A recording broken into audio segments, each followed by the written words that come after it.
স্বপ্নের কথা কাউকে শেয়ার করতে নেই।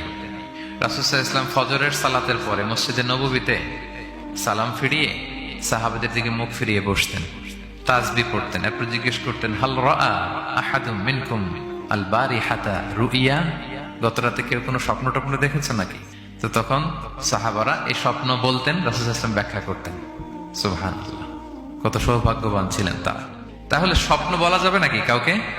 স্বপ্ন বলবেন কাউকে না। খুবই শুভাকাঙ্ক্ষী, আপনার একেবারে ক্লোজ ফ্রেন্ড, তাকে বলতে পারেন। আর অনেক বড় আলেম, যিনি ভালো ব্যাখ্যা করতে পারবেন, আপনাকে গাইড করতে পারবেন, তাকে বলবেন। এছাড়া বলা যাবে না। আর খারাপ স্বপ্ন তো বলাই যাবে, আল্লাহ তাআলার কাছে পানা চাইতে হবে। তাহলে ঘুমিয়ে ঘুমিয়ে যেটা দেখি এটা কারোর কাছে বলা যাবে না। আর যেটা পাওয়ার আকাঙ্ক্ষা মানুষকে ঘুমাতে দেয় না, ওইটাও একটা স্বপ্ন। বলে না যে আমার জীবনের স্বপ্ন আমি এটা করব, এটাও স্বপ্ন। এই ভিশনও শেয়ার করা যাবে না কারোর সাথে। আপনারা তো ব্যবসায়ী মানুষ, টিপস শিখাই দেয় কিছু।